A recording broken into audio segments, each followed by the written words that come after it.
Hi TNPSC life followers. நம்ம வந்து Indian constitution 10th ஸ்டாண்டர்டில் உள்ள போர்ஷன்ஸ் பார்த்துட்ருக்கோம். ஏற்கனவே ஃபர்ஸ்ட் பார்ட் போட்டாச்சு, இது செகண்ட் பார்ட். ஸோ சிட்டிசனுக்கு ப்ரீஆம்பிள் வரைக்கும் நம்ம கம்ப்ளீட் பண்ணியிருந்தோம். இப்போ சிட்டிசன்ஷிப் பார்க்கலாம். சிட்டிசன்ஷிப் அப்படிங்கிறது சிவிஸ் அப்படிங்கிற லாட்டின் வேர்ட்ல இருந்து கொண்டு வரப்பட்டது. இதுவும் கேட்பாங்க. ஸோ லாட்டின் வேர்ட் சிவிஸ் அப்படிங்கிற வார்த்தையில இருந்தால் சிட்டிசன்ஷிப்னு வந்து. சிவிஸ் அப்படின்னு என்ன அர்த்தம்னா resident of a city state. ஒரு சிட்டிலேயோ ஸ்டேட்லேயோ வாழக்கூடிய மக்களை சிவிஸ்ன்னு கூப்பிடுவாங்க. ஸோ அது வந்து ஒரு லாட்டின் வேர்டு. ஓகேவா? அடுத்தது நம்ம இதில் வந்து நம்ம கண்ட்ரியில் என்ன சிட்டிசன் கொடுக்குறாங்கன்னா சிங்கிள் அண்ட் யூனிஃபார்ம் சிட்டிசன்ஷிப். அதாவது எல்லாருக்குமே ஒரே மாதிரியான யூனிஃபார்ம் சிங்கிள் சிட்டிசன்ஷிப். இது மாதிரி ஞாபகம் வச்சிருந்தா போதும். சிட்டிசன்ஷிப் கீழே இத்தனை ஆர்டிக்கிள் இருக்குது. 5ல இருந்து 11 ஆர்டிக்கிள் வரைக்கும் சிட்டிசன்ஷிப். ஓகேவா? இது வந்து எதில் இருக்குன்னா பார்ட் 2. நான் சொல்லியிருக்கேன் ஏற்கனவே உங்களுக்கு ஆர்டிக்கிள், பார்ட், ஸ்கெடியூல் இதெல்லாம் நான் உங்களுக்கு தனியாக வீடியோ போடுறேன். ஸோ இதை மட்டும் நோட் பண்ணி வச்சுருக்கோங்க. சிட்டிசன்ஷிப் வந்து செகண்ட் பார்ட் அண்ட் அதில் உள்ள ஆர்டிக்கிள் வந்து 5 to 11 ஆர்டிகிள்ஸ் இருக்கு அதில். ஓகேவா?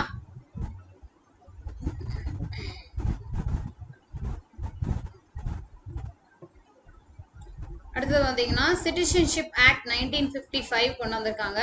So it provide for acquisition and loss of citizenship.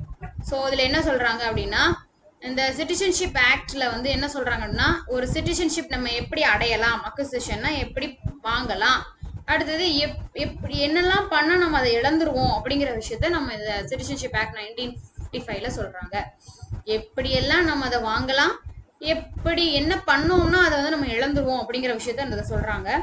இது வந்து எத்தனை மட்டும் திருத்தம் பண்ணாங்க அப்படின்னா 8 times அமெண்ட் பண்ணியிருக்காங்க. எத்தனை டைம் அமெண்ட் பண்ணியிருக்காங்க? 8 times அமெண்ட் பண்ணியிருக்காங்க. ஓகேவா? ஸோ இதுக்கு முன்னாடி ஆக்சுவலாக நமக்கு என்ன நடந்ததுன்னா காமன்வெல்த் சிட்டிசன்ஷிப் அப்படின்னு ஒன்று கொடுத்துட்டு இருந்தாங்க. ஓகேவா? Commonwealth citizenship. காமன்வெல்த்னா என்ன அர்த்தம்னா இந்த பிரிட்டிஷால எந்தெந்த கண்ட்ரி எல்லாம் காலனிலத்துக்கு அதாவது பிரிட்டிஷ் வந்து நிறைய கண்ட்ரியை வந்து ஆக்கிரமிச்சு ஆட்சி புரிஞ்சாங்க இல்லையா, அந்த கண்ட்ரி எல்லாம் சேர்ந்து அவங்கள வந்து என்னன்னு கூப்பிட்டாங்கன்னா, அவங்களுக்குள்ளாடியே அவங்கள என்ன கூப்பிட்டுக்கிட்டாங்கன்னா காமன்வெல்த் கண்ட்ரிஸ் அப்படின்னு கூப்பிட்டுக்கிட்டாங்க. ஸோ இந்தியா வந்து அந்த காமன்வெல்த் கண்ட்ரிக்குள்ளாடி இருந்ததுனால நமக்கு ஒரு காமன்வெல்த் சிட்டிசன்ஷிப்னு ஒன்று கொடுத்துட்டு இருந்தாங்க. ஆனால் அதை வந்து எடுத்துட்டாங்க. It was repealed. ஓகே, எப்போ எடுத்தாங்க அப்படின்னா சிட்டிசன்ஷிப் அமெண்ட்மெண்ட் ஆக்ட் 2003ல அதை வந்து எடுத்துட்டாங்க. அப்போ 2003 வரைக்கும் நமக்கு இந்தியான்னு ஒரு சிட்டிசன்ஷிப் இருந்திருக்கு, அப்புறம் காமன்வெல்த் கண்ட்ரிஸ்னு ஒரு சிட்டிசன்ஷிப், 2 சிட்டிசன்ஷிப் இருந்திருக்கு. ஆனால் 2003ல சிட்டிசன்ஷிப் அமெண்ட்மெண்ட் ஆக்ட்ல இந்த காமன்வெல்த் இதை எடுத்துட்டாங்க. காமன்வெல்த் சிட்டிசன்ஷிப்பை நமக்கு எடுத்துட்டாங்க. ஓகேவா? இதை எடுத்துட்டாங்க. அண்டர்ஸ்டுட்?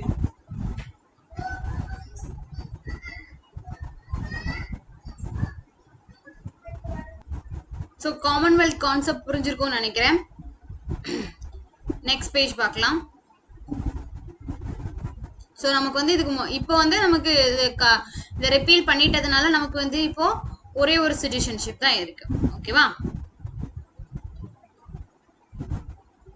அடுத்தது அக்விசிஷன் ஆஃப், அதாவது இந்த சிட்டிசன்ஷிப் பார்க்குறோம் அப்படின்னா அதை வந்து எப்படி அந்த சிட்டிசன்ஷிப்பை அடையிறது, எப்படி சிட்டிசன்ஷிப் என்னெல்லாம் பண்ணால் சிட்டிசன்ஷிப் லாஸ் ஆகிடும் அப்படிங்கிறத இந்த சிட்டிசன்ஷிப் அமெண்ட்மெண்ட் ஆக்ட்ல சொன்னாங்கன்னு சொன்னேன்ல. ஸோ எப்படி நம்ம சிட்டிசன்ஷிப்பை வாங்கலாம் அப்படின்னா அதுக்கு ஒரு 5 வழி இருக்கு. அதுக்கு ஒரு 5 வழி இருக்கு. என்னென்ன வழினா by birth, by descent, by registration, by naturalisation, அப்புறம் பை இன்கார்பரேஷன் ஆஃப் டெரிட்டரி. இந்த மாதிரி 5 வழிகள் இருக்கு. ஸோ பை பர்த் அப்படின்னா என்ன அர்த்தம்னா நம்ம யாரெல்லாம் இந்தியாவில் பிறந்தாங்களோ, அதாவது ஜனவரி 26, 1950 அப்புறம், அதாவது நம்ம ரிபப்ளிக் டேக்கு அப்புறம் யாரெல்லாம் இந்தியாவில் பிறந்தாங்களோ அவங்க எல்லாருக்குமே இந்தியன் சிட்டிசன்ஷிப் உண்டு. அதாவது பை பர்த், அதான் பை பர்த். அடுத்து பை டெசன்ட் அப்படின்னா என்ன அர்த்தம்னா person born outside India on or after January 26, 1950 if his father is a citizen of India at the time of his birth. ஓகேவா? அதாவது இப்போ உங்களை வச்சுக்கோங்க. இப்போ நீங்க வந்து January 26, 1950க்கு அன்னைக்கோ, ஒருவேளை நீங்க January 26, 1950 அன்னைக்கோ இல்ல அதுக்கு அப்புறமோ நீங்க வந்து என்ன எங்க பிறந்திருக்கீங்க அப்படின்னா வேற ஏதோ ஒரு கண்ட்ரில பிறந்திருக்கீங்க, இந்தியால பிறக்கல. ஆனா உங்களோட அப்பா வந்து இந்த ஜனவரி 26 1950க்கு முன்னாடியிலேருந்தே அவர் இங்கே தான் பிறந்தார், உங்க ஃபாதர் வந்து இங்கே தான் பிறந்திருக்காரு அப்படின்னா அவங்க ஃபாதர் வழியா உங்களுக்கு வந்து என்ன கொடுக்குறாங்க, சிட்டிசன்ஷிப் கொடுக்குறாங்க. அதான் பை டெசன்ட். ஓகேவா? ஒருவேளை உங்க ஃபாதர் இங்க பிறந்திருந்தா நீங்க வேணா 26 ஜனவரி அன்னைக்கோ இல்ல 26 ஜனவரிக்கு அப்புறமோ நீங்க வெளியில அவுட் சைட் ஆஃப் இந்தியா பிறந்திருந்தீங்க அப்படின்னா உங்க ஃபாதர் இங்க பிறந்திருந்தா போதும், உங்களோட அப்பா வந்து இந்தியால பிறந்திருந்தா போதும், நீங்க வந்து சிட்டிசன்ஷிப் வாங்கலாம். அதான் பை டெசன்ட், வம்சாவளியா உங்களுக்கு தராங்க அப்படின்னு அர்த்தம். அடுத்தது பாருங்க, பை ரெஜிஸ்ட்ரேஷன். நீங்க இந்தியால நீங்க இங்கதான் பிறந்தீங்க அப்படின்னு சொல்லி ரெஜிஸ்டர் பண்ணீங்கன்னா, போய் ரெஜிஸ்டர் ஆஃபீஸ்ல போய் ரெஜிஸ்டர் பண்ணீங்கன்னா உங்களுக்கு இது கொடுத்துருவாங்க. சிம்பிள், முடிஞ்சு போச்சு. அடுத்த பை நேச்சுரலைசேஷன் அப்படின்னா ஃபாரினர்ஸ், நம்ம நாட்டுக்காரங்க இல்ல, foreigners can acquire Indian citizenship on application for naturalisation to government of India. Government of India கிட்ட ஃபாரின்காரங்க சில பேர் வந்து என்ன பண்ணுவாங்கன்னா, ஏன் நாங்க இந்தியன் சிட்டிசன்ஷிப் வாங்கணும், நாங்க இங்க இந்தியன் சிட்டிசன்ஷிப்பா இருக்க விரும்புறோம் அப்படின்னு சொல்லி அப்ளை பண்ணாங்க அப்படின்னா நேச்சுரலைசேஷன் வழியில அவங்களுக்கு வந்து சிட்டிசன்ஷிப் கொடுப்பாங்க. புரியுதா? அடுத்தது பாருங்க, பை இன்கார்பரேஷன் ஆஃப் டெரிட்டரி அப்படின்னு என்ன அர்த்தம்னா, இப்போ சில கண்ட்ரிஸ், நம்ம பக்கத்துல என்ன கண்ட்ரி இருக்கு, பங்களாதேஷ் எடுத்துப்போம். திடீர்னு பங்களாதேஷ் வந்து நம்ம வந்து கேப்சர் பண்ணிட்டோம், ஏதோ ஒரு வார்ல அவங்களை கேப்சர் பண்ணிட்டோம், இல்லைன்னா அவங்களாவே வந்து ஐயா எங்களையும் இந்தியாக்குள்ள சேர்த்துக்கோங்க அப்படி சொல்லி சொன்னாங்கன்னா அதான் இன்கார்பரேஷன். இன்னொரு இடத்த, இந்தியா அல்லாத வேற ஒரு நாட்டையோ வேற ஒரு சின்ன மாநிலத்தையோ, இப்போ பாகிஸ்தானே வச்சுக்கோங்க, பாகிஸ்தான் நாங்க இந்தியா கூட சேர்றோம் அப்படின்னு சொன்னாங்கன்னா நேச்சுரலா அந்த பாகிஸ்தான்ல இருக்கிறவங்க எல்லாருமே வந்து எல்லாத்துக்குமே வந்து இந்தியன் சிட்டிசன்ஷிப் கிடைச்சிரும். புரியுதா? இப்போ இன்கார்பரேஷன் ஆஃப் டெரிட்டரி. இப்போ அஞ்சு இது பை பர்த், அதுக்கப்புறம் வந்து by naturalisation, by descent, by registration, by incorporation of territory. ஏதாவது ஒரு டெரிட்டரியை, ஒரு ஏரியா, டெரிட்டரினா ஒரு ஏரியாவை நம்மளா இந்தியாவா தன்னால போய் வார் பண்ணி ஆக்கிரமிச்சாலோ இல்ல அவங்களா தன்னால வந்து ஜாயிண்ட் ஆகிக்கிட்டாலோ அந்த கண்ட்ரியில உள்ள அந்த டெரிட்டரியில உள்ள ஆட்களுக்கு தன்னாலே வந்து இந்தியன் சிட்டிசன்ஷிப் கிடைக்கும். ஸோ இந்த மாதிரி 5 விதத்துல சிட்டிசன்ஷிப் கிடைக்கும். அடுத்தது எப்படி எல்லாம் என்னெல்லாம் பண்ணுவோம்னா சிட்டிசன்ஷிப் எடுத்துருவாங்க, சிட்டிசன்ஷிப் போயிடும் அப்படின்னா எப்படின்னா லாஸ் பண்ணுவோம் அப்படின்னா அதுக்கு ஒரு 3 வழி இருக்கு. 5 வழி வாங்குறதுக்கு 3 வழி போயிடும். 3 வழியில நமக்கு சிட்டிசன்ஷிப் வந்து போயிடும். இதுவும் முக்கியம் தான், அதனாலதான் நான் இந்த மாதிரி கிரீன் கலரா அடிச்சிருப்பேன்ல, அதை கொஞ்சம் நோட் பண்ணிக்கோங்க. ஓகேவா? all these things are very important because அவங்க ஆப்ஷன் கொடுத்து கேட்கலாம், what are the ways to get the attain the citizenship அப்படின்னு கொடுத்து பை பர்த் பை டெசன் கொடுத்து ஆப்ஷன் 4ல வேற ஏதோ ஒன்று கொடுத்து வித்தியாசமா ஏதாவது ஒன்று கொடுத்து இதுல எது இல்லை அப்படின்னு சொல்லி கேட்கலாம். So you have to note it down all these things. Okay, என்னென்ன 3 waysல நம்ம லாஸ் பண்றோம் அப்படின்னா சிட்டிசன்ஷிப்பை. வாலண்டரி ரெனவுன்ஸ்மெண்ட், ஐயா நான் இந்தியா விட்டு போறேன், ஐயா நான் வந்து அமெரிக்கால போய் செட்டில் ஆக போறேன் அப்படின்னு சொன்னா ஸோ வாலண்டரியா நம்மளே போய் இந்தியன் சிட்டிசன்ஷிப்பை இது பண்ணிக்கலாம். அது ஒன்று. அடுத்து terminates, if a person acquires another country citizenship. இப்படி வாலண்டரியா சொல்லாம இன்னொரு கண்ட்ரியில போய் இப்போ வந்து ரொம்ப ஃபேமஸ் இல்லையா, ஜெர்மன் பொண்ணை கல்யாணம் பண்றது, அமெரிக்கால போய் கல்யாணம் பண்றது, அப்புறம் வந்து பிரிட்டிஷ் ஆட்களை கல்யாணம் பண்றது. ஸோ இந்த மாதிரி நிறைய நம்ம டிவியில பார்த்துட்டு இருக்கோம் இல்லையா. ஸோ இவங்க இன்னொரு இடத்துல போய் கல்யாணம் பண்ணி அங்கே செட்டில் ஆக போறாங்க அப்படின்னா அங்க வந்து அவங்களுக்கு சிட்டிசன்ஷிப் கொடுத்துருவாங்க. ஸோ கொடுத்துட்டாங்க அப்படின்னா நேச்சுரலாவே இந்த சிட்டிசன்ஷிப் வந்து கேன்சல் ஆயிரும், டெர்மினேட் ஆயிரும். அதுதான் டெர்மினேட் ஆயிடும். அதாவது ஒரு ஆளுக்கு வந்து 2 கண்ட்ரியில் உள்ள சிட்டிசன்ஷிப்பை வச்சுக்க முடியாது. நம்ம நாட்டை பொறுத்த வரைக்கும் இன்னொரு கண்ட்ரியோட சிட்டிசன்ஷிப்பை அவங்க வச்சுக்க கூடாது. அப்படிங்கிற போது அவங்க இன்னொரு கண்ட்ரியில போய் அவங்க அங்க உள்ள சிட்டிசன்ஷிப் வாங்கிட்டாங்க அப்படின்னா இங்க உள்ள சிட்டிசன்ஷிப் தன்னாலே கேன்சல் ஆயிடும். இது 2வது. 3வது டிப்ரைவ் ஆஃப் சிட்டிசன்ஷிப் அப்படின்னா என்ன அர்த்தம்னா, ஏதாவது ஃப்ராட் வேலை பண்ணி இல்லை நம்ம வந்து நம்ம நாட்டுக்கு எதிராக ஏதாவது பண்ணோம் அப்படின்னா அது ஒரு டெரரிஸ்ட் மாதிரி ஃபார்ம் ஆகி நம்ம நாட்டுக்கு தேச துரோகம் அப்படி சொல்லுவாங்களா, அந்த மாதிரி ஏதாவது பண்ணோம் அப்படின்னா நம்மளோட சிட்டிசன்ஷிப்பை பறிச்சிருவாங்க. அதுதான் இதுல சொல்றாங்க. ஓகேவா? So next topic, very very important topic, fundamental rights. இதுக்கு முன்னாடி நம்ம பார்த்தது சிட்டிசன்ஷிப், அது பார்ட் 2ல வருது, இது பார்ட் 3ல வருது. ஓகேவா? ஸோ பார்ட் 3ல இதுல எத்தனை ஆர்டிகல்னா 12ல இருந்து 35. சிட்டிசன்ஷிப்க்கு எத்தனை ஆர்டிகல்னா 4 to 11, 5 to 11 நினைக்கிறேன். 5 to 11 சிட்டிசன்ஷிப்க்கு ஃபண்டமெண்டல் ரைட்ஸ்க்கு 12 இருந்து 35 வரைக்கும் ஆர்டிகிள் வந்து எதுக்கு ஃபண்டமெண்டல் ரைட்ஸ்க்கு பார்ட் 3ல இருக்கு. இதோட சோர்ஸ் என்னன்னா யூஎஸ்ஏ அமெரிக்கா. இது எங்க இருந்து எடுத்திருக்கோம்? அமெரிக்கால இருந்து எடுத்திருக்கோம். இதுல ஸ்டார்டிங்ல நமக்கு எவ்வளவு ரைட்ஸ் இருந்தது அப்படின்னு பாத்தீங்கன்னா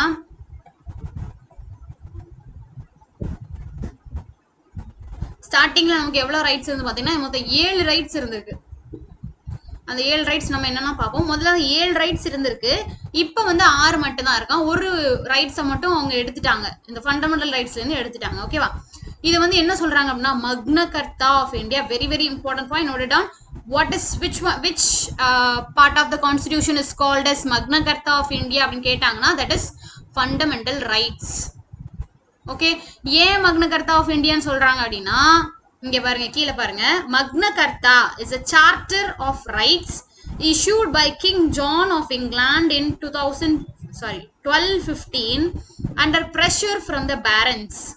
First written document relating to fundamental duties of citizens. அதாவது மக்னா கர்த்தா அப்படின்னா என்னன்னா கிங் ஜான் அப்படிங்கிறவர் இங்கிலாந்து கிங். இவர் வந்து 1215 அப்படிங்கிற அந்த இயர்ல ஒரு சார்ட்டர் கொண்டு வர்றார். சார்ட்டர் அப்படின்னா ஒரு அக்ரிமெண்ட் ஆஃப் ரைட்ஸ். என்னென்ன ரைட்ஸ்லாம் இருக்கு அப்படிங்கிற ஒரு அக்ரிமெண்ட் மாதிரி ஒன்று இப்போ ஒரு இதை கொண்டு வராங்க. அதோட பேரு தான் வந்து மக்னா கர்த்தா. அதாவது என்னென்ன ரைட்ஸ்லாம் மக்களுக்கு உண்டு, சிட்டிசன்ஸ்க்கு உண்டு, என்னென்ன ரைட்ஸ்லாம் இருக்கு அப்படின்னு எழுதுனதுக்கு பேர் தான் மக்னா கர்த்தான்னு பேர் வச்சாங்க. இதுலயும் நம்மளோட சிட்டிசன்ஸ்க்கு என்னென்ன டியூட்டிஸ் ரைட்ஸ் எல்லாம் இருக்குன்னு அப்படின்னு சொல்றதுனால இதை வந்து மக்னா கர்த்தா ஆஃப் இந்தியா அப்படின்னு சொல்றாங்க. இப்போ புரிஞ்சுதான் ஏன் அதை மக்னா கர்த்தான்னு சொல்றாங்கன்னு. ஸோ இந்த மக்னா கர்த்தா வந்து பாத்தீங்கன்னா ஃபர்ஸ்ட் ரிட்டன் டாக்குமெண்ட். இதான் first written document related to fundamental rights பத்தி எழுதின ஃபர்ஸ்ட் ரிட்டன் டாக்குமெண்ட் எது அப்படின்னு கேட்டாங்கன்னா மக்னா கர்த்தா. யார் கொண்டு வந்தது? கிங் ஜான் 1215 கொண்டு வந்திருக்காரு. அது இது வந்து ஃபண்டமெண்டல் டியூட்டிஸ் பத்தி சொன்னதுனால இங்கே வந்து ஃபண்டமெண்டல் டியூட்டிஸ் பத்தி சொல்றதுனால இந்த பார்ட்டை வந்து மக்னா கர்த்தா ஆஃப் இந்தியா அப்படின்னு சொல்றாங்க. அடுத்தது என்ன சொல்றாங்கன்னா இட் இஸ் அவைலபிள் டு இந்த ஃபண்டமெண்டல் டியூட்டிஸ். இது வந்து ஃபண்டமெண்டல் ரைட்ஸ், ஃபண்டமெண்டல் ரைட்ஸ்னு ஒன்று இருக்கு, ஃபண்டமெண்டல் டியூட்டிஸ்னு ஒன்று இருக்கு. ஓகேவா? ஸோ ஃபண்டமெண்டல் ரைட்ஸ் வந்து it is available to all persons and certain only available to citizens. அப்படின்னா என்ன அர்த்தம்னா எல்லாருக்குமே இது வந்து உண்டு இந்த ஃபண்டமெண்டல் ரைட்ஸ். ஆனா சில ரைட்ஸ் வந்து நம்மளோட சிட்டிசன்ஸ்க்கு மட்டும் தான் உண்டு. அப்படின்னா என்ன அர்த்தம்னா நம்ம கண்ட்ரியில நிறைய ஃபாரின் ஆட்கள் வந்து இருந்து வேலை பார்ப்பாங்க, இல்ல ஃபாரின் ஸ்டூடெண்ட்ஸ் வந்து இருந்து படிக்கிறாங்க. அவங்களுக்கு எல்லாத்துக்குமே சில ஃபண்டமெண்டல் ரைட்ஸ் மட்டும்தான் உண்டு, சில ரைட்ஸ் கிடையாது. ஓகேவா? அதுதான் இதோட அர்த்தம். நெக்ஸ்ட் போலாம்.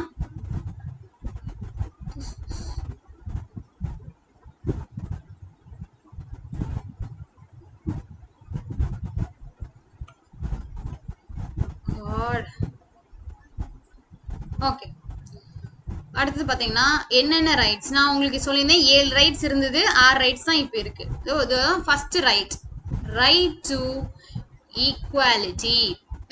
என்னது? Right to equality. இது வந்து ஆர்டிகிள் 14. இதுல வந்து ஒரு 5-6 ஆர்டிகிள் இருக்கு.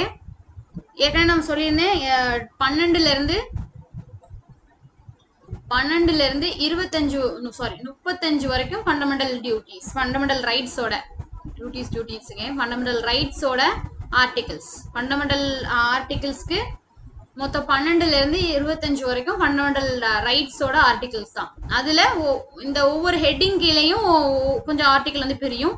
இப்போ இது 14ல இருந்து தொடங்குது. 12 and 13 என்னன்னா 12 என்னன்னா என்ன அர்த்தம் அப்படின்னா எதுக்காக இந்த பர்பஸ் ஆஃப் பார்ட் 3, எதுக்காக ஃபண்டமெண்டல் ரைட்ஸை நம்ம கொண்டு வந்திருக்கோம் அப்படின்னு ஒரு டெஃபினிஷன் மாதிரி கொடுத்துருப்பாங்க. That is not needed. ஓகேவா?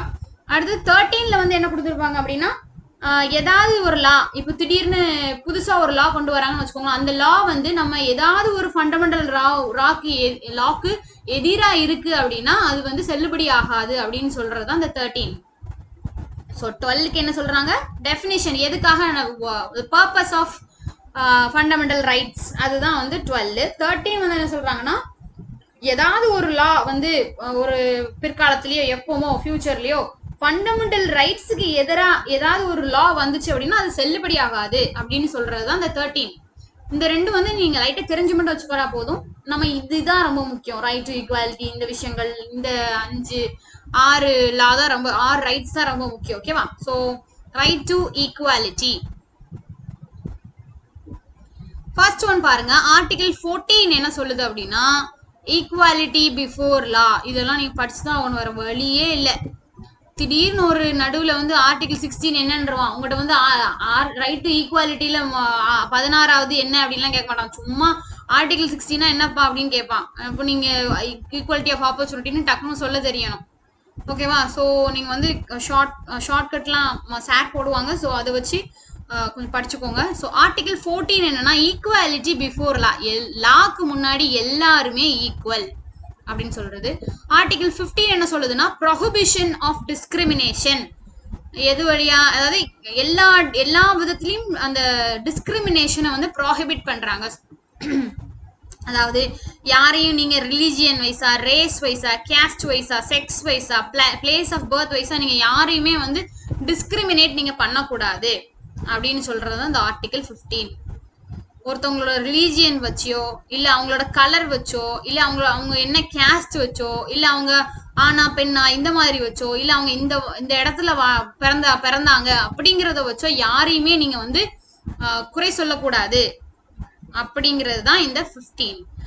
14 equality before law, 15 prohibition of discrimination. அடுத்து 16 என்ன பாருங்க, equality of opportunity in public employment. அதாவது பப்ளிக் ஒரு கவர்மெண்ட் எம்ப்ளாய்மெண்ட் வேகன்சி கொடுக்குறாங்கன்னா எல்லாருக்குமே ஈக்குவலா ஆப்பர்ச்சுனிட்டி கொடுக்கணும். அந்த ஜென்ரல் கேட்டகரிக்கு மட்டும் நீங்க கொடுக்க கூடாது. அதே மாதிரி பிசி கேட்டகரிக்கு மட்டும் நீங்க கொடுக்க கூடாது. எஸ்சி எஸ்டிக்கும் நீங்க கொடுக்கணும். அதாவது எல்லா கேட்டகரிக்குமே ஈக்குவலா கொடுக்கணும். இந்த வேலை வந்து எஸ்சி எஸ்டி ஆட்களுக்கு, இந்த வேலை வந்து ஜென்ரல் கேட்டகரி ஆளுக்கு மட்டும்தான் அப்படி சொல்லக்கூடாது. எல்லாருக்குமே எல்லா வேலையும் நீங்க ஈக்குவலா ஆப்பர்ச்சுனிட்டி கொடுக்கணும் அப்படின்னு சொல்றாங்க. அதான் ஆர்டிகல் 16. அடுத்தது ஆர்டிகல் 17.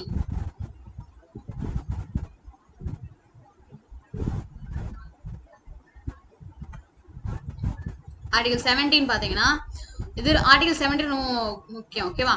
இது வந்து அடிக்கடி கேட்பாங்க. ஸோ ஆர்டிகல் 17 வந்து என்னன்னா abolition of untouchability. Abolition of untouchability. அன்டச்சபிலிட்டினா உங்களுக்கு என்னன்னு தெரியும்னு நினைக்கிறேன். தீண்டாமை. நம்மளோட புக்கை ஓபன் பண்ணி பார்த்தீங்கன்னா தீண்டாமை ஒரு பெருங்குற்றம், தீண்டாமை ஒரு பாவச்செயல், அந்த மாதிரி 3 இது கொடுத்துருப்பாங்க. ஸோ ஆர்டிகல் 17 அப்படின்னா என்னன்னா அன்டச்சபிலிட்டி. இந்த தீண்டாமையை வந்து ஒழிக்கிறது தான் இந்த ஆர்டிகல் 17. அடுத்த ஆர்டிகல் 18 என்னன்னா அபாலிஷன் ஆஃப் டைட்டில்ஸ். அப்படின்னா என்ன அர்த்தம் அப்படின்னா எக்ஸப்ட் மிலிட்ரி அண்ட் அகாடமிக். இது வந்து ஞாபகம் வச்சுக்கணும். Military and academy. மிலிட்ரியில என்ன டைட்டில்ஸ் வரும்? இப்போ வந்து கர்னல் அப்படிம்பாங்க, இல்லைன்னா ஹவில்தார் அப்படிம்பாங்க. இப்படி நிறைய டைட்டில்ஸ் இருக்கு. அதாவது ஒவ்வொரு பொசிஷன் போகும்போது அவங்களுக்கு ஒவ்வொரு டைட்டில் கொடுப்பாங்க. இந்த டைட்டில் அவங்க யூஸ் பண்ணிக்கலாம். அதாவது இப்போ நீங்க எங்கேயாவது போறீங்கன்னா ஐ எம் கர்னல் என்ன சொல்றான், கர்னல் அலெக்சாண்டர், இல்ல ஹவில்தார் கர்னன், இந்த மாதிரி அவங்க பேர் சொல்லிக்கலாம். ஆனா அதே மாதிரி அகாடமிக்கும், அதாவது அகாடமிக்னா என்ன டைட்டில் கிடைக்கும் நமக்கு? டாக்டர் பட்டம் கிடைக்கும். டாக்டர் பட்டம் நம்ம போட்டுக்கலாம். ஓகேவா? ஸோ இந்த மாதிரி நம்ம போட்டுக்கலாம். ஆனா மற்ற டைட்டில்ஸ் எல்லாமே நம்ம அழிக்கணும். அதாவது என்ன அர்த்தம்னா இப்போ நீங்க நினைப்பீங்க டைட்டில்ஸ்னா வேற என்ன, நம்மளோட இப்படி கொடுப்பாங்கல்ல, அந்த என்ன சொல்றது, அது என்ன சொல்றான், இந்த சாகித்ய அகாடமி விருது பெற்றவங்க, அப்புறம் பத்மபூஷன், பத்ம விபூஷன், இப்படிலாம் அது கூட நம்ம போட்டுக்க கூடாது. நம்ம பேருக்கு பின்னாடி போடக்கூடாது அப்படின்னு சொல்றாங்க. ஓகேவா? பத்மபூஷன் இவரு பத்ம விபூஷன் வாங்கினவரு அப்படின்னு கூட நம்ம பேருக்கு முன்னாடி போடக்கூடாதான். ஸோ இந்த டைட்டில்ஸ்லயுமே இது பண்றாங்க. ஒன்லி மிலிட்ரி அண்ட் அகாடமிக், இந்த 2 டைட்டில்ஸ் மட்டும் தான் நம்ம யூஸ் பண்ணலாம். மற்ற டைட்டில்ஸ் எதுவுமே பத்மபூஷன் விபூஷன் அப்படிங்கிறது ஒரு பெரிய டைட்டில் தான், அந்த டைட்டில கூட நம்ம யூஸ் பண்ணக்கூடாது அப்படிங்கிற. ஓகே, அடுத்தது நம்ம என்ன பார்க்க போறோம் அப்படின்னா ரைட் டு ஃப்ரீடம். இதை தான் பார்க்க போறோம். Right to freedom. So abolition of titles என்ன புரிஞ்சிருக்கும்னு நினைக்கிறேன். ஸோ நம்ம இது வரைக்கும் நம்ம பார்த்து 14ல இருந்து 18 வரைக்கும். 14ல இருந்து இதோட ஆர்டிக்கல் வந்து 14ல இருந்து 18 வரைக்கும் ரைட் டு ஈக்குவாலிட்டி. 14ல இருந்து 18 வரைக்கும் ரைட் டு ஈக்குவாலிட்டியோடது. 14 என்ன, 15 என்ன, 16 என்ன, 18 17 என்ன, 18 என்னங்கிறது நீங்க தெளிவா எழுதி வச்சு தெளிவா படிங்க, கேட்பாங்க. ஓகேவா? ஸோ நெக்ஸ்ட் பாருங்க, right to freedom. So right to ஃப்ரீடம்ல என்னென்ன சொல்றாங்க அப்படின்னா ஆர்டிகிள் 19ல freedom of speech and expression, freedom of speech and expression, assembly இது மாதிரி அசம்பிளியில் ஏதோ அசோசியேஷனில் மூவ்மெண்ட்டில் ஏதாவது ரெசிடென்ஸில் ஏதாவது ப்ரொஃபஷனில் நீங்கள் என்ன வேணாலும் பேசலாம், அதுக்கான உரிமைகள் இருக்குது. என்ன வேணாலும் சொல்லலாம், என்ன வேணாலும் பேசலாம், அதுக்கான உரிமைகள் இருக்குது. மற்றவங்களோட ஃப்ரீடமை பாதிக்காமல் நீங்கள் என்ன வேணாலும் பேசலாம், என்ன வேணாலும் சொல்லலாம். அதான் ஆர்டிகல் 19. ஆர்டிகல் 20 பாருங்க, protection in respect of conviction of offences. Conviction அப்படின்னா என்ன அர்த்தம்னா, ஏதோ ஒரு தப்பு பண்ணியிருக்கீங்க, உங்களை அரெஸ்ட் பண்ணியிருக்காங்க. அரெஸ்ட் பண்ணியிருக்கிற முறை உங்களுக்கும் ஒரு ரைட்ஸ் கொடுக்குறாங்க. என்னன்னா அந்த அந்த பனிஷ்மெண்ட், ஏதாவது நீங்கள் உங்களை அரெஸ்ட் பண்ணிட்டாங்க, அது ஒரு பனிஷ்மெண்ட் கொடுக்க போகிறாங்க. அந்த பனிஷ்மெண்ட்ல இருந்து நீங்கள் வந்து உங்களை ப்ரொடெக்ட் பண்ணுறதுக்கு உங்களுக்கு ரைட்ஸ் கொடுக்குறாங்க. அதாவது என்ன அர்த்தம்னா, இப்போ நீங்கள் படங்கள்லாம் பார்த்துருப்பீங்க, போலீஸ் வந்து அரெஸ்ட் பண்ணதுக்குள்ளாடி என்ன பண்ணுவாங்கன்னா பெயில் வாங்கி வச்சுக்கிடுவாங்க, ஒரு முன்னெச்சரிக்கையாக பெயில் வாங்கி வச்சுக்கிடுவாங்க. அப்படின்னா என்ன அர்த்தம்னா, அந்த பனிஷ்மெண்ட் கிடைக்கிறதுக்கு முன்னாடி அவங்கள ப்ரொடெக்ட் பண்ணிக்கிறதுக்கு உள்ள லா தான் அந்த பெயில். ஸோ ஆர்டிகல் 21 என்ன சொல்றாங்க, protection in respect of conviction of offences. நீங்க அக்யூஸ்டா இருந்த பேர்ல கூட உங்களுக்கு ஒரு ரைட்ஸ் கொடுக்குறாங்க. அந்த அந்த ரைட்ஸ்னால, அந்த ஒரு உங்களோட அந்த தப்புனால உங்களுக்கு கிடைக்க போற அந்த பனிஷ்மெண்ட்ல இருந்து நீங்க எப்படி வெளியே வரலாம் அப்படிங்கிறதுக்கு ரைட் தான் இந்த ஆக்ட் 20. அடுத்தது 21 பார்த்தீங்கன்னா, protection of life and personal liberty. Life and personal liberty, அதாவது உங்களோட வாழ்க்கை, அப்புறம் உங்களோட பர்சனல், உங்களோட அந்த பர்சனலான வாழ்க்கை, அதுலேயும் வந்து உங்களுக்கு லிபர்ட்டி, அந்த பர்சனல் லிபர்ட்டி, அதாவது உங்களுக்கு திடீர்னு வந்து உங்கள் வீட்டில் யாரும் வந்து புகுந்து இந்த அரெஸ்ட் பண்ணக்கூடாது, திடீர்னு அந்த நைட் டைமில் வந்து இது பண்ணக்கூடாது. அந்த மாதிரி உங்களுக்கு பர்சனலான லிபர்ட்டிஸ் இருக்குங்களா, பர்சனலாக உங்களுக்கு உங்களோட வாழ்க்கையில் சில விஷயங்கள் இருக்கும்ல, அதுக்கு அந்த அந்த லிபர்ட்டிக்கு வந்து உங்களுக்கு வந்து ப்ரொடெக்ஷன் கொடுக்குறாங்க. ஓகேவா? அடுத்தது பாருங்க, ஆக்ட் 21A. ஆக்ட் 21A என்ன சொல்லுதுன்னா, இது 21, இது 21A. இது என்ன சொல்லுது அப்படின்னா, ரைட் டு எலிமெண்ட்ரி எஜுகேஷன். இந்தியாவில் பிறந்த அத்தனை குழந்தைகளுக்கும் எலிமெண்ட்ரி எஜுகேஷன், அதாவது 1லேருந்து 5th வரைக்கும் இந்த எலிமெண்ட்ரி எஜுகேஷனை நீங்கள் கண்டிப்பாக நீங்கள் கொடுத்தாகணும் அப்படிங்கிற மாதிரி சொல்கிறாங்க. கண்டிப்பாக எல்லாருக்கும் கிடைச்சாகணும், கொடுத்தாகணும். அதான் ஆர்டிகல் 21A. 22 என்னன்னா, இப்போ நீங்கள் மேலே protection against arrest and detention. Protection against arrest and detention, அதாவது யாராவது உங்களை அரெஸ்ட் பண்ண வந்தாலோ இல்லை இன் சர்டன் கேசஸ், சில கேஸில் மட்டும்தான் உங்களை யாராவது அரெஸ்ட் பண்ண வராங்க, இல்லைன்னா அவங்கள வந்து அந்த அது என்ன சொல்றது, வீட்டுக்கு காவலில் வைக்கிறாங்க, அந்த மாதிரி கொண்டு போய் ஏதாவது உங்களை அரெஸ்ட் பண்ணி கூட்டிட்டு போய் விசாரணைக்கு வச்சுக்கிறாங்க அப்படின்னா, அதுக்கு சர்டன் கேசஸ்ல இருந்து நீங்க தப்பிக்கலாம்.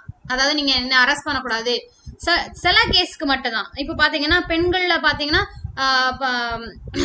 எவ்வளவு பெரிய தப்பு பண்ணியிருந்தாலும் பெண்களை வந்து நைட்டு இத்தனை மணிக்கு மேல வந்து அரெஸ்ட் பண்ணக்கூடாது, டிடென்ஷன்ல வைக்கக்கூடாது அப்படிங்கிற ஒரு இது இருக்கு, ஒரு லா இருக்கு. ஓகேவா? ஸோ அது மாதிரி தான், அதுதான் இந்த சர்டன் கேஸ். சில கேஸ்ல அரெஸ்ட் பண்றதுல இருந்தும் டிடென்ஷன்ல வைக்கிறதுல இருந்தும் உங்களை நீங்க ப்ரொடெக்ட் பண்ணிக்கலாம். ஸோ இதுதான் ஆர்டிகல் 22. ஓகேவா? ஸோ நம்ம இதுல எத்தனை ஆர்டிகல் பார்த்தோம், மொத்தம் 19ல இருந்து 22 வரைக்கும். எத்தனை? 19ல இருந்து 22 வரைக்கும் என்ன ஆர்டிகல், என்ன ரைட்ஸ் பார்த்தோம். ரைட் டு ஃப்ரீடம்க்கு ஆர்டிகல் 19ல இருந்து 22 வரைக்கும் பார்த்துருக்கோம். ஆர்டிகல் 19 வந்து ஸ்பீச், ஃப்ரீடம் டு ஸ்பீச். அப்புறம் ஆர்டிகல் 20 வந்து நீங்க ஏதாவது உங்களை அரெஸ்ட் பண்ணியிருந்தாலும் அதுல அந்த பனிஷ்மெண்ட்ல இருந்து உங்களை ப்ரொடெக்ட் பண்ணிக்கிறதுக்கு ஒன்று, அது ஆர்டிகல் 20. அப்புறம் ஆர்டிகல் 21 வந்து உங்களோட பர்சனல் லைஃப் அண்ட் லிபர்ட்டியை அதை வந்து ப்ரொடெக்ட் பண்ணிக்கிறதுக்காக. அதுக்கப்புறம் 21A வந்து என்னன்னா எலிமெண்ட்ரி எஜுகேஷன் எல்லாத்துக்கும் கொடுக்கணும் அப்படிங்கிறது. 22 வந்து என்னன்னா உங்களை அரெஸ்ட் பண்றதுல எதுவும் டிடென்ஷன் பண்றதுலும் சர்டன் கேசஸ்ல உங்களை நீங்க ப்ரொடெக்ட் பண்ணிக்கலாம் அப்படிங்கிறது மாதிரி. ஓகேவா? ஸோ அடுத்தது போயிடலாம். Right against exploitation. Right against exploitation. ஓகேவா, இதுல வந்து ஒரு 2 தான், ஆர்டிகல் 23, ஆர்டிகல் 24 முடிஞ்சு போச்சு. எக்ஸ்ப்ளாய்டேஷன்னா அது என்ன சொல்றது, உங்களை வந்து ஏதாவது ஒரு விதத்துல என்ன சொல், எக்ஸ்ப்ளாய்டேஷன் உங்களுக்கு தெரியும் நினைக்கிறேன். இந்த இது வந்து தமிழ்ல என்ன சொல்லுவாங்க,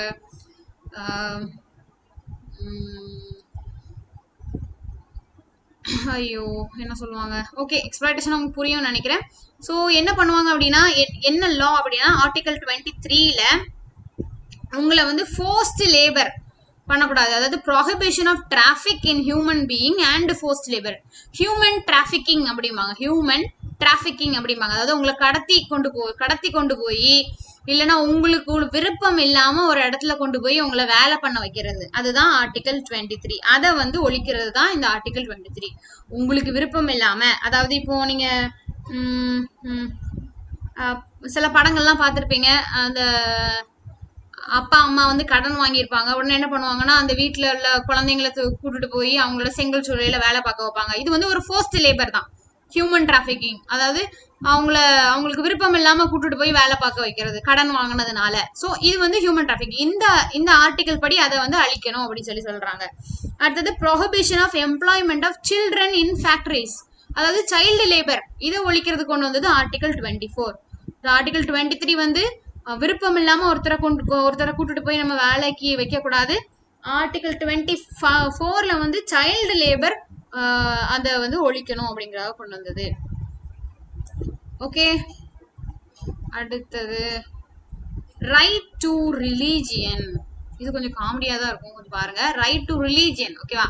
இது என்னன்னா ஆர்டிகல் 25ல என்ன சொல்றாங்க அப்படின்னா, நீங்க எந்த ரிலீஜியனும் நீங்க வந்து கடைபிடிக்கலாம், பிராக்டிஸ் பண்ணலாம், எந்த ரிலீஜியனையும் நீங்க பின்பற்றலாம், எந்த ஒரு ரிலீஜியனும் நீங்க பரப்பலாம் அப்படின்னு சொல்றாங்க. இப்ப நிறைய பேர் வந்து கொண்டு அந்த அவங்க ரிலீஜியனை பரப்புவாங்க. நீங்க பாத்திருக்கீங்கல்ல, ஸ்கூல் காலேஜஸ்லாம் வெளியே நிற்பாங்க, இல்லை நம்ம பஸ்ல போகும்போதெல்லாம் அந்த குட்டி குட்டியா பேப்பரை கொண்டு வந்து கொடுத்து எங்க ரிலீஜனுக்கு மாறுங்க அப்படிங்கறதெல்லாம் அப்படி நிறைய பேர் நீங்க பார்த்திருப்பீங்க. ஸோ அதுக்கெல்லாம் ஃப்ரீடம் இருக்கு, அதனாலதான் அவங்க பண்றாங்க. ஓகேவா. ஸோ ஆர்டிகல் 25 என்ன பண்றாங்க, freedom of conscious and free profession, practice and propagation of religion. இந்த ரிலீஜியனை நீங்க என்ன ரிலீஜியன் வேணாலும் இந்தியாக்குள்ளாடி நீங்க பிராக்டிஸ் பண்ணலாம், அதை வந்து நீங்க பின்பற்றலாம், அப்புறம் நீங்க அதை வந்து ப்ரொபகேட் பண்ணலாம், அந்த நீங்க வந்து பரப்பலாம், உங்களோட ரிலீஜனை நீங்க பரப்பிக்கிடலாம் அப்படிங்கிற மாதிரி சொல்றாங்க. ஓகேவா. அடுத்தது பாருங்க, ஆர்டிகல் 26 என்ன சொல்லுதுன்னா, freedom to manage religious affairs. அதாவது அந்த ரிலீஜியன் வைஸா ஏதாவது ஒரு விஷயங்கள் விவகாரம் இருக்கும்ல, அது எல்லாத்தையுமே நீங்க வந்து மேனேஜ் பண்ணிக்கலாம். அது வந்து 26. அப்புறம் வந்து 27 பாத்தீங்கன்னா, freedom from payment of taxes for promotion of any religion. அதாவது நீங்க ஏதாவது ஒரு ரிலீஜன் நீங்க ப்ரொமோட் பண்றீங்க, நீங்க பரப்புறீங்க அப்படின்னா அதுக்காக நீங்க டாக்ஸ் பே பண்ண வேண்டிய அவசியம் இல்லை. ஏன்னா நீங்க என்ன ரிலீஜன் வேணாலும் நீங்க ப்ராபகேட் பண்ணிடலாம்னு யாருக்குனே சொல்லிட்டாங்க. அதனால நீங்க ப்ராபகேட் பண்றதுக்கு வாண்டி நீங்க வந்து எக்ஸ்ட்ராவா நீங்க வந்து எதுவும் டாக்ஸ் பே பண்ண வேண்டிய அவசியம் எல்லாம் இல்லை அப்படின்னு சொல்றாங்க. அடுத்தது பாருங்க 28. இதுல என்னன்னா, freedom from attending religious instruction or worship in certain educational institute. இந்த மாதிரி விஷயத்த நீங்க நிறைய பேர் கொஞ்சம் யோசிச்சு பாருங்க, நிறைய பேர் இதை வந்து நீங்க அனுபவிச்சிருப்பீங்க. அதாவது நீங்க ஒரு ஏதோ ஒரு ரிலீஜியன் ஏதோ ஒரு இன்ஸ்டிடியூஷன்ல, இப்போ இங்கிலீஷ் மீடியம் ஸ்டூடெண்ட்ஸ் எல்லாம் நீங்க நிறைய பேர் இதுல வந்து இந்த விஷயத்துல நீங்க நிறைய பாதிக்கப்பட்டிருப்பீங்கன்னு சொல்றேன். அதாவது நானும் பாதிக்கப்பட்டேன். என்னன்னா, நீங்க ஏதாவது உங்களோட இன்ஸ்டிடியூஷன் நீங்க படிச்ச ஏதோ ஸ்கூலோ காலேஜோ ஒரு விதமான ரிலீஜனை யூஸ் பண்ணுவாங்க. அவங்க வந்து அதுக்கான வழிபாடுலாம் நடத்துவாங்க, ஏதாவது ஒர்ஷிப் ஏதாவது ஒரு கூட்டம் மாதிரி நடத்துவாங்க. அதுல நீங்க வந்து அந்த ரிலீஜனா இருக்க மாட்டீங்க, ஆனா உங்களையும் வர வச்சிருப்பாங்க. 1 மணி நேரமோ 2 மணி நேரம் நடக்கும், அதுலயும் உங்களையும் நிக்க வச்சு நடக்க வச்சு எல்லாமே பண்ணிருப்பாங்க. சோ இத வந்து இந்த மாதிரி பண்ணக்கூடாது. நான் வந்து வரல, நான் வரமாட்டேன், நான் உங்க ரிலீஜன் கிடையாது, நான் அந்த மீட்டிங்க்கு நான் வரமாட்டேன் அப்படின்னு சொல்றதுக்கு உங்களுக்கு ஃப்ரீடம் இருக்கு. இப்போ உங்களுக்கு புரிஞ்சிருக்கும்னு நினைக்கிறேன் நான் என்ன சொல்ல வரேன்னு. ஸோ உங்களோட எஜுகேஷன் இன்ஸ்டிடியூஷன்ல ஏதோ ஒரு வர்ஷிப்போ ஏதோ ஒன்று நடக்குது, அதை அட்டன் பண்ண வேண்டாம், நான் அட்டன் பண்றதுக்கு எனக்கு இஷ்டம் இல்லை அப்படின்னு சொல்றதுக்கு, அப்படி அட்டன் பண்ணாம இருக்கிறதுக்கும் உங்களுக்கு ஃப்ரீடம் இருக்கு. அதான் article 28. Okay, so right to religion வந்து 25ல இருந்து 28 வரைக்கும் நம்ம பார்த்துருக்கோம். 25 to 28. ஓகேவா? அவ்வளோதான். அடுத்தது பார்த்தீங்கன்னா cultural and educational rights. Culture வைஸாகவும் எஜுகேஷனல் வைஸாகவும் என்ன ரைட்ஸ் இருக்குன்னா ஒரு 2 ரைட்ஸ் தான் இருக்கு. பக்கா 2 ரைட்ஸ் தான் இருக்கு. ஆர்டிகல் 29 என்ன சொல்லுது அப்படின்னா, protection of language, scripts and culture of minorities. இந்த இது வந்து மைனாரிட்டிஸ்க்கு மட்டும்தான், அதெல்லாம் ஞாபகம் வச்சுக்கோங்க. இதுல 2 ரைட் இருக்கு, ரெண்டுமே மைனாரிட்டி பத்தி மட்டும் தான் சொல்றாங்க. ஓகேவா? ஆர்டிகல் 29 என்ன சொல்றாங்கன்னா, ஒரு மைனாரிட்டியோட லாங்குவேஜ், மைனாரிட்டினா இப்போ SC ST பீப்புள் வச்சுக்கலாம், இல்லை மலைவாழ் மக்கள், அந்த மாதிரி ஆதிவாசி மக்கள் அவங்கள வச்சுக்கலாம். அந்த மைனாரிட்டிஸோட லாங்குவேஜ், அப்போ அவங்க பேசக்கூடிய அந்த லாங்குவேஜ், அவங்களோட ஸ்கிரிப்ட் அப்படின்னா அவங்களோட ரிலீஜியன் சம்மந்தப்பட்ட அந்த புக்காக இருக்கலாம். இப்போ ரிலீஜியன் சம்மந்தப்பட்ட பைபிள், வேற என்ன, குரான் இருக்கு, பகவத்கீதை இருக்கு இல்லையா? ஸோ அந்த மாதிரி அவங்களோட அந்த மைனாரிட்டிஸோட ஏதோ ஒரு ஸ்கிரிப்டோ இல்லை ஏதோ ஒரு புக்கோ அவங்களோட கல்ச்சருக்கு ப்ரொடெக்ஷன் கொடுக்கறது தான் இந்த 29, ஆர்டிகல் 29. Got it? ஆர்டிகல் 30 பார்த்தீங்கன்னா இதுவும் வந்து மைனாரிட்டிஸ்க்காக தான். என்ன சொல்றாங்கன்னா, இந்த மைனாரிட்டிஸ் வந்து எந்த ஒரு எஜுகேஷனல் இன்ஸ்டிடியூஷன்ஸை தொடங்குறதுக்கு, அதாவது இந்த மைனாரிட்டிஸ் வந்து ஸ்கூலோ காலேஜோ இல்லை ஏதோ ஒரு எஜுகேஷனல் இன்ஸ்டிடியூஷனை நடத்துறதுக்கு இவங்களுக்கு ரைட்ஸ் இருக்கு. அந்த அட்மினிஸ்டர் பண்றதுக்கு, அந்த ஒரு அதாவது மேல் ஜாதி மக்கள் மட்டும்தான் அந்த ஸ்கூல் காலேஜஸ்க்கு பிரின்சிபலா இருக்கணும், ட்ரெஷரரா இருக்கணும் அப்படின்லாம் அவசியம் இல்லை. மைனாரிட்டிஸ் கூட இருக்கலாம், அந்த ஒரு எஜுகேஷன் இன்ஸ்டிடியூஷனை நடத்தலாம் அப்படிங்கிற மாதிரி ஒரு ரைட்ஸ் கொடுத்துருக்காங்க ஆர்டிகல் 30. இந்த ரெண்டுமே மைனாரிட்டிஸ்க்கு கல்ச்சரல், இது கல்ச்சர், இது எஜுகேஷன். ஸோ கல்ச்சரல் ரைட்ஸ் வந்து language, script, culture of minorities. இது வந்து education right to establish and administer education. ஒரு எஜுகேஷன் இன்ஸ்டிடியூஷனை தொடங்குறதுக்கும் அதே மாதிரி அதை வந்து அதை வழி நடத்துறதுக்கும் இவங்களுக்கு மைனாரிட்டிஸ்க்கு ரைட்ஸ் இருக்கு அப்படி சொல்றாங்க. அந்த 2 ரைட்ஸ், இது 20, 29, 30. அடுத்தது கடைசியா நம்ம 6th ஒன்க்கு வந்துட்டோம். இன்னொரு 7th ஒன், அது ஆக்சுவலாக கிடையாது, ஆனால் அது எதுவும் நமக்கு தெரிஞ்சுக்கணும். ஓகேவா? ஸோ ஆர்டிக்கிள் இதில் வந்து எந்த ஆர்டிக்கிள்னா ஆர்டிக்கிள் 32 மட்டும்தான். ஓகேவா? Right to constitutional remedies. இந்த ஆர்டிக்கிளோட பேர் என்ன? இந்த ரைட்ஸோட பேர் என்ன? 6th ரைட்டுக்கு ரைட் டு கான்ஸ்டிடியூஷனல் ரெமிடிஸ். இது வந்து ஆர்டிக்கிள் 32 மட்டும்தான் இருக்கு. இது வந்து என்ன சொல்றாங்கன்னா, heart and soul of the institution சொல்றாங்க. பாருங்க, இந்த ஒரு ரைட்டை மட்டும், அதாவது ஃபண்டமெண்டல் ரைட்ஸ்ல 6th ரைட்டான இந்த ரைட் டு கான்ஸ்டிடியூஷனல் ரெமிடிஸ் என்ன சொல்றாங்கன்னா, heart and soul of the Indian constitution அப்படி சொல்றாங்க. யார் சொல்றாரு அப்படின்னா டாக்டர் BR அம்பேத்கர் அவர்கள் சொல்றாங்க. Heart and soul of the Indian constitution அப்படின்னு இந்த ரைட்ஸை மட்டும் சொல்றாரு. ஓகேவா? ஏன் சொல்றாருன்னு பாருங்க. இப்போ நம்ம மேல நிறைய ரைட்ஸ் பார்த்தோம் இல்லையா? ரைட் டு ஈக்குவாலிட்டி பார்த்தோம், ரைட் டு ஃப்ரீடம் பார்த்தோம், ரைட் அகேன்ஸ்ட் எக்ஸ்ப்ளாய்டேஷன் பார்த்தோம், ரைட் டு ரிலீஜியன் பார்த்தோம், கல்ச்சரல் அண்ட் எஜுகேஷன் ரைட்ஸ் பார்த்தோம். இந்த 5 ரைட்ஸும் எந்த ஒரு விதத்திலையாவது உங்களுக்கு கிடைக்காமல் போயிட்டு அப்படின்னா நீங்க இந்த ஆர்டிகிள் 32 வழியா நீங்க கேஸ் போடலாம். ஐயா, எனக்கு ரைட் டு ஃப்ரீடம் கிடைக்கல, ஆர்டிகிள் 24 எனக்கு கிடைக்கல, ஆர்டிகிள் 27 எனக்கு கிடைக்கல அப்படின்னு சொல்லி இந்த ஆர்டிகிள் 32ல போய் 32 செக்ஷன் பிரிவின் படி நீங்க வந்து கேஸ் போடலாம். It allows individuals to seek redressal for the violation of their fundamental rights. ஓகேவா? இதுல மேல உள்ள எந்த ரைட்ஸும் உங்களுக்கு கிடைக்காம போனாலும் இந்த ரைட்ஸை வச்சு நீங்க வந்து அந்த ரைட்ஸை நீங்க திரும்ப பெறலாம் அப்படிங்கிற மாதிரி சொல்றாங்க. அதனால தான் இதை heart and soul of the Indian constitution அப்படின்னு சொல்லி சொல்றாங்க. ஓகேவா? ஸோ அடுத்தது பாருங்க, டூ யூ நோல இந்த நான் உங்களுக்கு ஏற்கனவே சொன்னேன் 7 ரைட்ஸ் இருந்தது, 6 தான் இருக்கு, 1 எடுத்துட்டாங்க. அது எது எடுத்தாங்கன்னா அப்படின்னா இந்த ரைட் டு ப்ராப்பர்ட்டியை தான் தூக்குனாங்க. முதல்ல தூக்குனது இந்த ரைட்ஸ் தான், ரைட் டு ப்ராப்பர்ட்டி. இது வந்து ஆர்டிகல் 31. ஆக்சுவலா இந்த ரைட்டை தான் ஃபர்ஸ்ட் தூக்குனாங்க. ஃபர்ஸ்ட் தூக்குன ஒரே ரைட் இந்த ரைட் தான், right to property. Right to ப்ராப்பர்ட்டின்னு என்ன அர்த்தம்னா இது எங்கள் சொத்து அப்படின் போல. அதே மாதிரி நம்ம எந்த இடத்துல இருக்கோமோ எந்த இடம் வரைக்கும் நம்ம கண்ணு படுற இடம்லாம் நம்ம என்னெல்லாம் நிறைய பேர் வந்து அவங்க ரெஜிஸ்டர் பண்ணி வச்சிருந்தாங்க. முன்ன காலத்துல என்ன பண்ணியிருந்தாங்க அப்படின்னா, அவங்க ஆக்கிரமிச்சிருப்பாங்க, நிறைய ஏரியா ஆக்கிரமிச்சிருப்பாங்கல்ல, ஆக்கிரமிச்சு இது என்னோட நிலம் தான் அப்படிங்கிற மாதிரி பண்ணியிருந்தாங்க. அந்த ரைட்ஸை இப்ப எடுத்துட்டாங்க.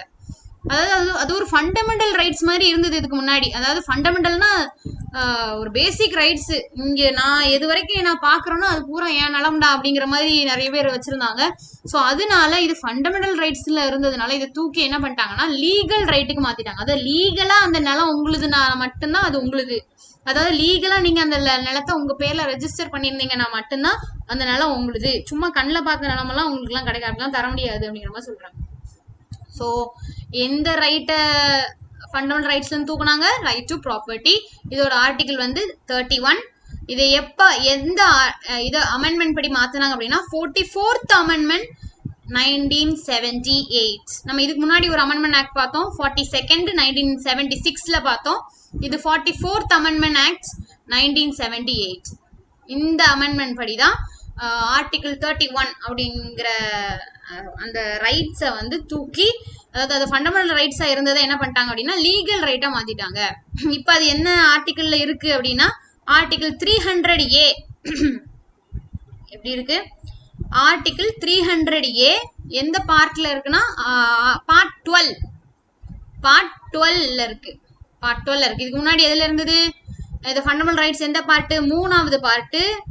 அதே மாதிரி 31வது ஆர்டிகிள் இருந்தது. இப்போ 12வது பார்ட் 300A அப்படிங்கிற ஆர்டிகிள்ல இருக்கு. அது மாதிரி ஃபண்டமெண்டல் ரைட்ல இருந்து லீகல் ரைட்டுக்கு இது மாறி இருக்கு. எந்த amendment act? 44th amendment act 1978. இந்த டீடைல்லாம் இட்ஸ் இம்பார்ட்டன்ட். ஓகேவா?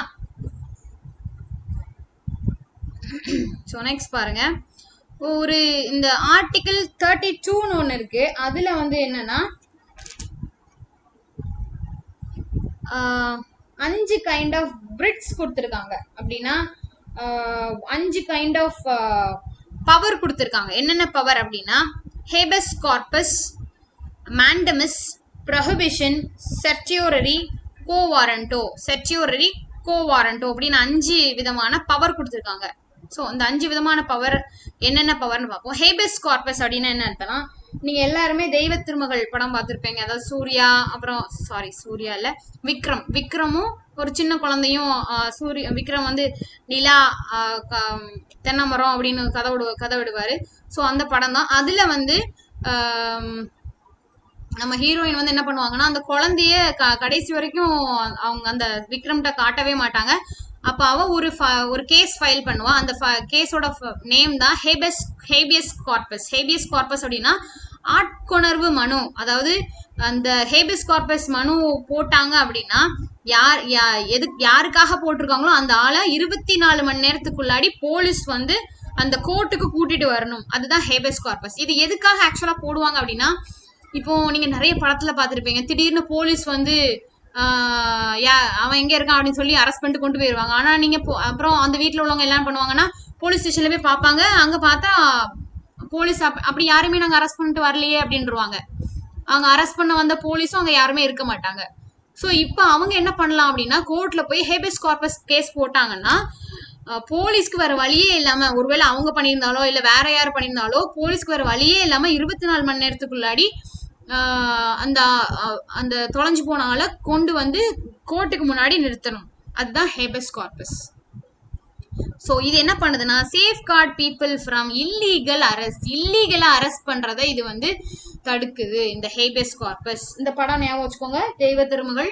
அந்த படத்துல அந்த பொண்ணு கடைசி வரைக்கும் இவன் கண்ணில் காட்டவே மாட்டாங்க. அந்த ஹேபியஸ் கார்பஸ் போட்ட பிறகு வேற வழி இல்லாம அந்த குழந்தைய கூட்டு வருவாங்க.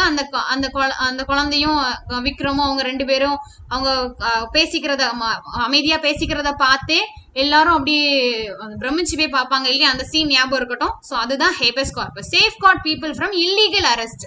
ஸோ இல்லீகலா யாராவது அரெஸ்ட் பண்ணிட்டு போயிருந்தாங்கன்னா இந்த ஹேபியஸ் கார்பஸ் போட்டோம்னா நம்ம அதை அவங்களை கண்டுபிடிச்சிடலாம். அடுத்தது மேண்டமஸ். மேண்டமஸ் அப்படின்னா என்னன்னா, இப்போ நீங்க வந்து ஒரு பெட்டிஷன் கொடுக்குறீங்கப்பா. அந்த பெட்டிஷன் நீங்க ஒரு கவர்மெண்ட் ஆஃபீஸ்ல போய் நீங்க ஒரு பெட்டிஷன் கொடுக்குறீங்க. ஐயா, எங்க தெருவுல லைட்டே சரியில்லை, நாங்க நிறைய வாட்டி சொல்லிட்டோம், நீங்க சரி பண்ண மாட்டேங்கிறீங்க, எங்களுக்கு அந்த லைட்டு சரி பண்ணி கொடுத்தோம், எங்க தெருவுல லைட்டே இல்லை, நைட்டு போறது வர்றது கஷ்டமா இருக்கு, குழந்தைங்க பெரியவங்க எல்லாம் இருக்காங்க, வர்றதுக்கு வேலைக்கு போறவங்க எல்லாம் நைட்டு திரும்பி வரும்போது ரொம்ப கஷ்டப்பட்டு வராங்க, வண்டி ஓட்ட முடியல, இந்த மாதிரி பிரச்சனை எல்லாம் இருக்கு. நீங்க ஒரு பெட்டிஷன் கொண்டு போய் கொடுக்குறீங்க. ஆனா அவங்க வந்து உங்களுக்கு சரியான அந்த பெட்டிஷனுக்கு பதில் கொடுக்கல, அது செஞ்சு கொடுக்கல அப்படின்னா இந்த மேண்டமஸ் அப்படிங்கிற அந்த இது வந்து உங்களுக்கு ஹெல்ப் கொடுக்கும். என்னன்னா, இந்த பெட்டிஷன் என்ன அந்த பெட்டிஷன்ல எழுதியிருக்காங்களோ அதுக்கான எல்லா விதமான லீகல் ஹெல்ப்பும் அவருக்கு அவங்க பண்ணி கொடுக்கணும், இந்த பப்ளிக் அத்தாரிட்டிஸ் வந்து பண்ணி கொடுக்கணும் அப்படிங்கிற சட்டத்தை போடுறதுதான் இந்த மேண்டமஸ். புரியுதா? இப்ப நான் வந்து எனக்கு ஒரு பிரச்சனை இருக்குன்னு சொல்லி ஒரு பெட்டிஷன் கொடுக்குறேன். அந்த பெட்டிஷன் அவங்க ஒழுங்கா எடுத்துக்கல, ஒழுங்கா பண்ணி தரல. அப்ப நான் என்ன பண்ணுவேன்னா மேண்டமஸ் கேஸ் போடுறேன். அப்படி போட்டேன் அப்படின்னா எனக்கு என்ன தேவையோ அதை எல்லா பப்ளிக் அத்தாரிட்டிஸ் சேர்ந்து அந்த வேலையை முடிச்சு தரணும், தந்தாகணும் அப்படின்னு சொல்றதுதான் அந்த மேண்டமஸ். சூப்பர்ல. Habeas corpus, mandamus. அடுத்தது பாருங்க, ப்ரோஹிபிஷன்.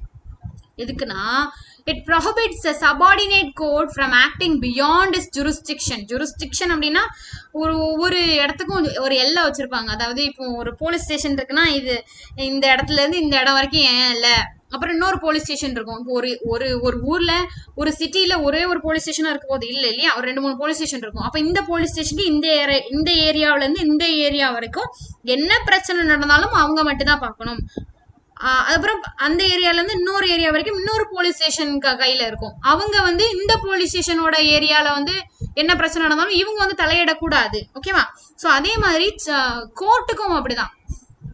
சபார்டினேட் கோர்ட்ஸ்னா இப்ப ஹை கோர்ட், அப்புறம் டிஸ்ட்ரிக்ட் கோர்ட்ஸ்லாம் இருக்கு. இப்போ இந்த டிஸ்ட்ரிக்ட் கோர்ட் வந்து ஏதாவது ஒரு சட்டம் கொண்டு வராங்க. இப்போ நீங்க படத்துலயே நிறைய பார்த்துருப்பீங்க.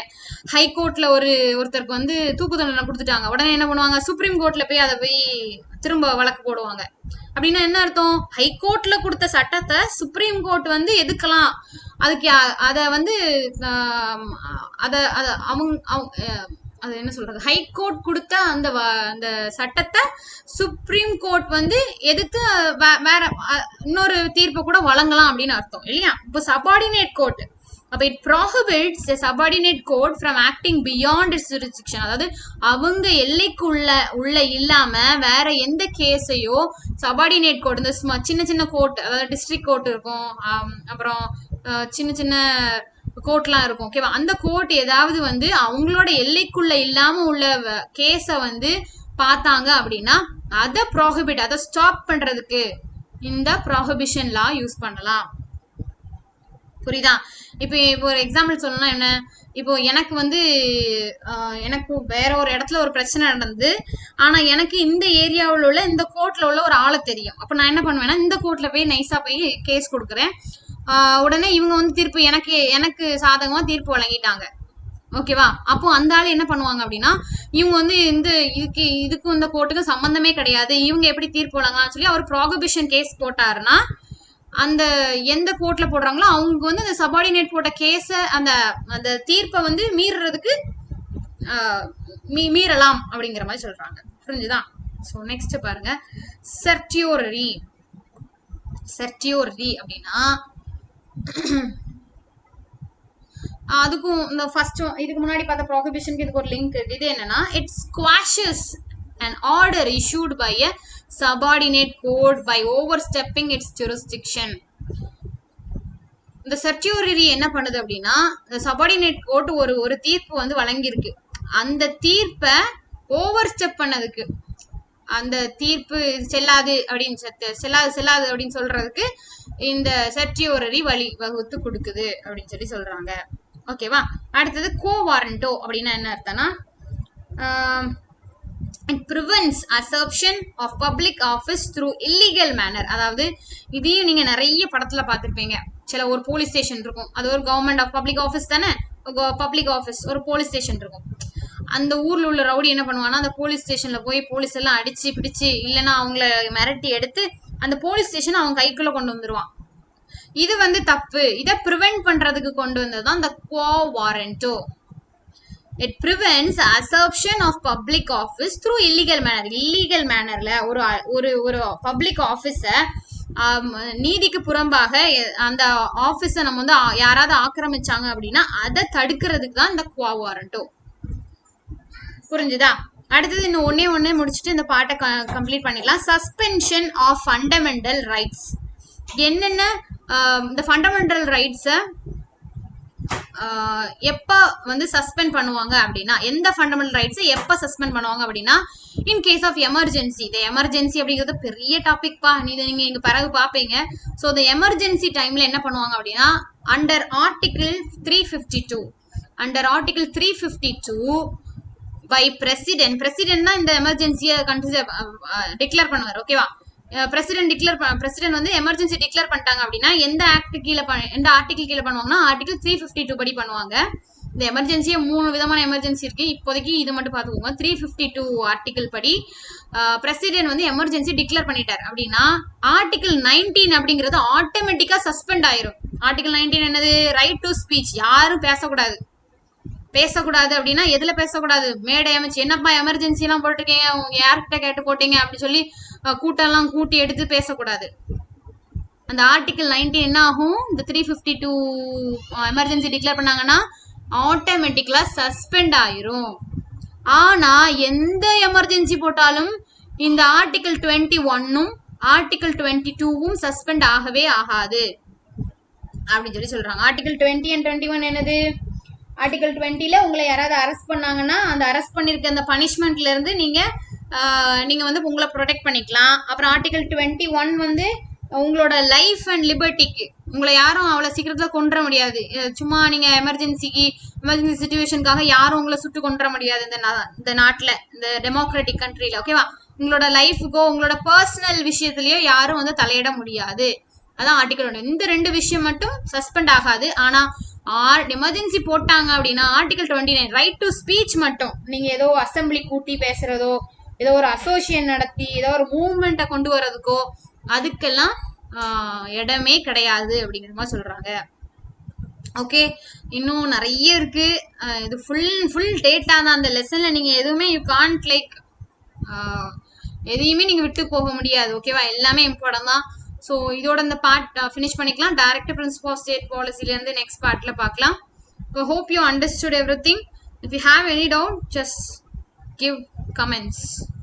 Write that in comments. Okay, thank you.